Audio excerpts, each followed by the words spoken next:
Hello friends, જય શ્રી કૃષ્ણ. કેમ છો બધા? ક્રિશા ફૂડી બ્લોગ્સમાં તમારું સ્વાગત છે ફ્રેન્ડ્સ. આજે હું તમારા માટે લઈને આવી છું રવાના શીરાની રેસીપી. સત્યનારાયણની કથામાં જે રવાનો શીરો બનાવવામાં આવે છે તે આજે આપણે બનાવવાના છીએ, અને એ પણ પરફેક્ટ માપ સાથે. તો ચાલો આપણે તેની રેસીપી જોઈ લઈએ.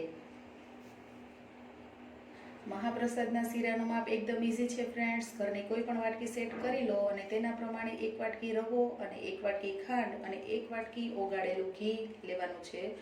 ઘીને આપણે મેલ્ટ કરીને જ લેશું ફ્રેન્ડ્સ. અને મેં અહીં રવો થોડો દરદરો આવે છે તે લીધો છે. આના લીધે આપણો રવો એકદમ દાણેદાર બનશે. તો હવે આપણે જે વાટકીથી રવો લીધો છે એ જ વાટકીથી 3 વાટકી આપણે દૂધ લઈશું. દૂધને આપણે ફ્રેન્ડ્સ ગરમ કરવાનું છે, એટલે એને હું તપેલામાં એડ કરું છું. હવે 3 વાટકી મેં દૂધ અહીં લઈ લીધું છે ફ્રેન્ડ્સ. હવે એમાં 1 વાટકી આપણે સુગર એડ કરી દઈએ.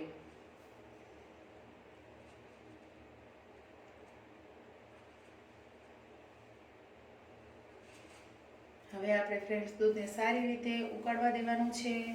તો આ રીતના ચમચો આપણે હલાવી અને દૂધને સારી રીતે ગરમ થવા દઈએ. દૂધ આપણું ફ્રેન્ડ્સ અહીં ગરમ થઈ છે ત્યાં સુધીમાં આપણે રવાને શેકી લઈએ. તો મેં અહીં જાડા તળિયાવાળું વાસણ લીધું છે. જાડા તળિયાવાળી પેન લેશું તો તેમાં આપણો રવો સારી રીતે એકદમ સરસ બ્રાઉન કલરનો શેકાઈ જશે અને નીચે ચોટશે પણ નહીં. તો તેમાં આપણે 1 વાટકી ઘી એડ કરી દઈએ. ઘીને ફ્રેન્ડ્સ અહીં ગરમ થવા દેવાનું છે. ઠંડા ઘીમાં રવો એડ નથી કરવાનો. ઘી આપણું થોડું ગરમ થઈ જાય પછી આપણે તેમાં રવો એડ કરીશું.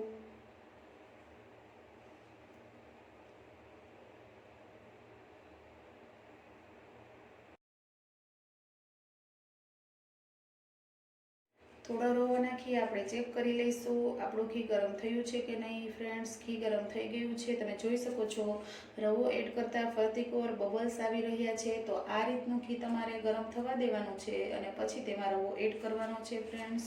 તો હવે આપણે તેને તાવીથાની મદદથી એકદમ મીડિયમ ટુ લો ફ્લેમ પર આપણે રવાને શેકી લઈએ.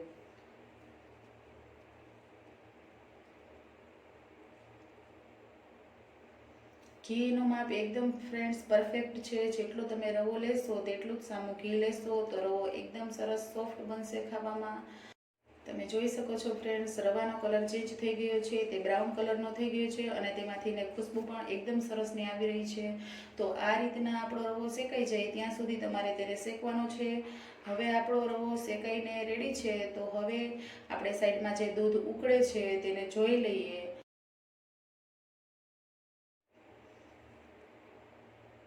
દૂધ આપણું ફ્રેન્ડ્સ અહીં ઉકળી ગયું છે.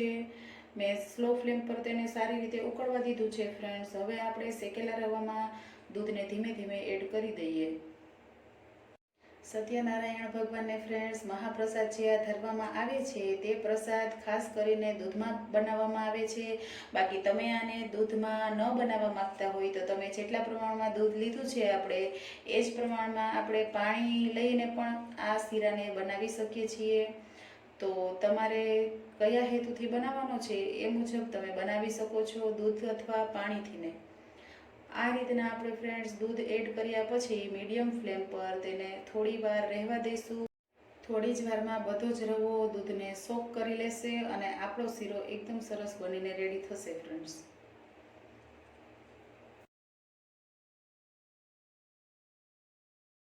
તમે જોઈ શકો છો ફ્રેન્ડ્સ, બધો જ રવો ફૂલી ગયો છે અને એને દૂધને એબ્ઝોર્બ કરી લીધું છે. તો આ રીતનો આપણો રવો બનીને રેડી થઈ ગયો છે. તો હવે આપણે ગેસની ફ્લેમ ઓફ કરી દઈએ અને તેમાં આપણે મનગમતા ડ્રાયફ્રૂટ્સ એડ કરી દઈએ.